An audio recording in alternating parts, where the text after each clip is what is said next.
தமிழ்நாடு தௌஹீத் ஜமாத் கடலூர் தெற்கு மாவட்ட பொதுக்குழு இன்றைய தினம் நடந்து கொண்டிருக்கிறது.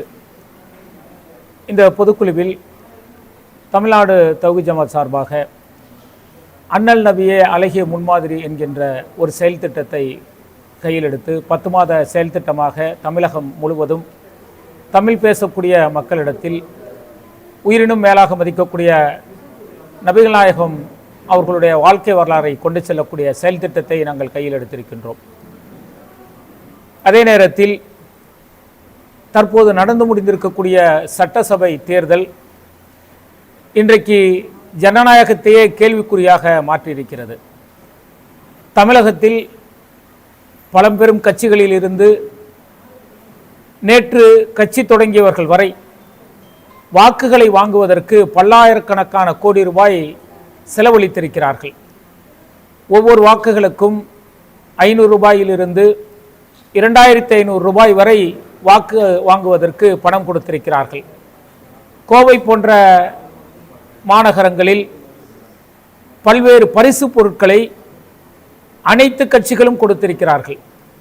அப்போ இன்றைக்கு ஜனநாயகம் என்பது பணநாயகமாக மாறி இன்றைக்கு தேர்தலே கேள்விக்குறியாக மாறி இருக்கக்கூடிய நிலையை நம்மால் பார்க்க முடிகிறது. அப்போ தேர்தல் கமிஷன் என்பது ஒட்டுமொத்தமாக இன்றைக்கு கண்காணிப்பில் மிகப்பெரிய தவறிழைத்திருக்கிறது என்பதை நம்மால் பார்க்க முடிகிறது.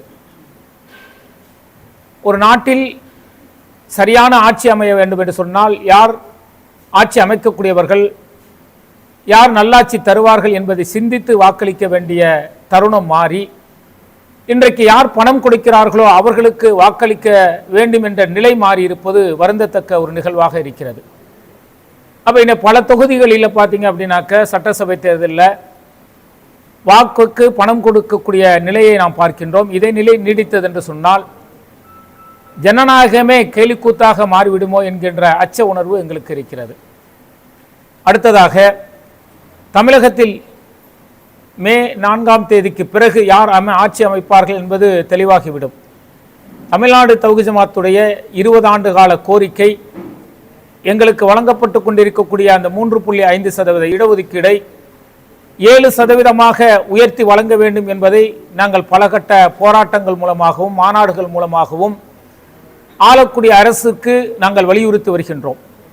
யார் ஆட்சிக்கு வந்தாலும் உடனடியாக எங்களுடைய இந்த கோரிக்கையை கவனித்து சிறுபான்மையினர் வேலைவாய்ப்பிலும் கல்வியிலும் உயர வேண்டும் என்று சொன்னால் இந்த இடஒதுக்கீடை உயர்த்தி வழங்க வேண்டும் என்பதை இந்த நேரத்தில் நாங்கள் கேட்டுக்கொள்கின்றோம்.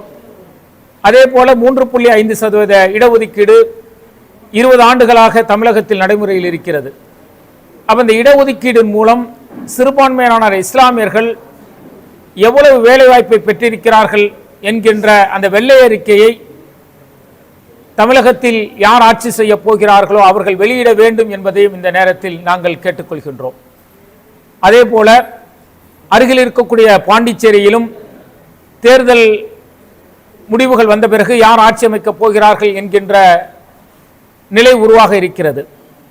அவர்களுக்கும் எங்களுடைய கோரிக்கை என்னவென்று சொன்னால் பாண்டிச்சேரியில் என்ஆர் காங்கிரஸ் மற்றும் பிஜேபி கூட்டணி ஆட்சி இருந்த பொழுது சில மாதங்களுக்கு முன்பு இஸ்லாமியர்களுடைய வக்ஃபு சொத்துக்களை நிர்வகிக்கக்கூடிய அந்த வக்ஃபு வாரியத்தில் பிஜேபியை சேர்ந்த ஒரு நபர் RSS சிந்தனை கொண்ட அந்த நபரை அவர்கள் வக்ஃபு வாரியத்தில் உறுப்பினராக சேர்த்திருக்கிறார்கள்.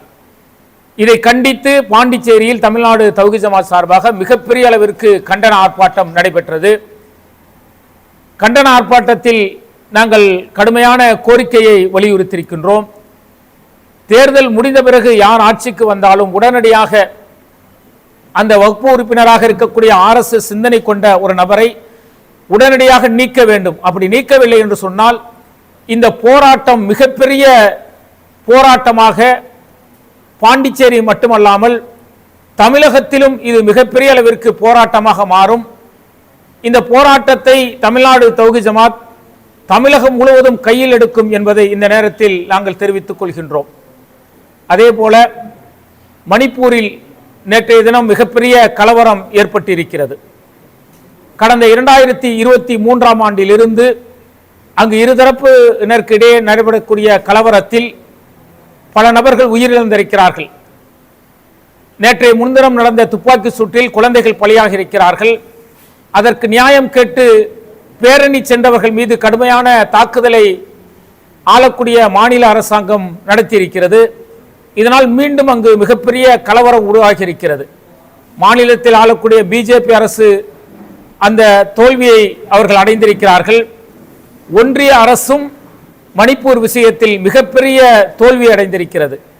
மணிப்பூரில் அமைதி நிலவக்கூடிய நடவடிக்கையை ஒன்றிய அரசு எடுக்க வேண்டும் என்பதையும் இந்த நேரத்தில் நாங்கள் வலியுறுத்தி கேட்டுக்கொள்கின்றோம். அதே போல கிறிஸ்துவ மிஷனரிகள் நடத்தக்கூடிய மருத்துவமனைகள், பள்ளிக்கூடங்கள், தொண்டு நிறுவனங்கள் இது போன்றவற்றிற்கு அவர்கள் வெளிநாடுகளில் இருந்து நிதியை பெறுகிறார்கள். அந்த நிதியை ஒழுங்குபடுத்துகிறோம் என்கின்ற பெயரில் சில சட்ட விதிமுறைகளை, திருத்தங்களை கொண்டு வருவதற்கு மத்திய அரசு முயற்சி செய்கிறது. எப்படி வக்ஃபு திருத்தத்தில் திருத்தங்கள் செய்து இஸ்லாமியரோட சொத்துக்களை அபகரிப்பதற்கு ஒன்றிய அரசு முயற்சி செய்ததோ, அதுபோல கிறிஸ்தவ மிஷனரிகளுக்கு, என்ஜிஓக்களுக்கு வெளிநாடுகளிலிருந்து வரக்கூடிய அந்த நன்கொடைகளை திருத்தம் என்கின்ற பெயரில் அந்த என்ஜிஓ நிறுவனங்கள் தங்களுடைய பதிவை புதுப்பிக்கவில்லை என்று சொன்னால் அவர்களுடைய சொத்துக்களை பறிமுதல் செய்யக்கூடிய திருத்தங்களை இந்த சட்டத்தின் வழியாக ஒன்றிய அரசு கொண்டு வர இருக்கிறது. 5 மாநில தேர்தலுக்காக அவர்கள் காத்திருந்தார்கள். அந்த சட்ட திருத்தத்தை கொண்டு வந்தார்கள் என்று சொன்னால் கிறிஸ்தவ வாக்குகளை பிஜேபி இழக்கும் என்பதால் அவர்கள் இந்த தேர்தல் முடிவுகள் வந்த பிறகு அதை நடைமுறைப்படுத்துவதற்கு அவர்கள் தயாராக இருக்கிறார்கள். அப்படி அந்த சட்ட திருத்தம் வந்தது என்று சொன்னால் தமிழகம் மட்டுமல்ல, ஒட்டுமொத்தமாக இருக்கக்கூடிய இந்தியாவில் இருக்கக்கூடிய சிறுபான்மையினருடைய உரிமைகள் பறிக்கிறது பிஜேபி என்பது தெல்ல தெளிவாகிறது. ஏற்கனவே இஸ்லாமியருடைய சொத்துக்களை பறிப்பதற்கு வக்ஃபு திருத்த சட்டம் என்கின்ற பெயரில் பல அநியாயங்களை ஒன்றிய அரசு செய்திருக்கிறது. இப்போது கிறிஸ்தவ மிஷனரிகளை கை வைக்கிறது. இப்படி ஒட்டுமொத்தமாக சிறுபான்மையினர் ஒடுக்கக்கூடிய, அடக்கக்கூடிய செயல்பாடுகளை ஒன்றிய அரசு எடுத்துக்கொண்டிருக்கிறது. இந்த திருத்தமும் நாடாளுமன்றத்தில் வந்தது என்று சொன்னால் இதையும் கண்டித்து தமிழகத்தில் இருக்கக்கூடிய அனைத்து தரப்பு மக்களும் மிக எழுச்சியாக போராட வேண்டும் என்பதையும் இந்த நேரத்தில் நாங்கள் எங்களுடைய கோரிக்கையாக வைத்துக் கொள்கின்றோம். அல்லாஹு அக்பர், அல்லாஹு அக்பர்.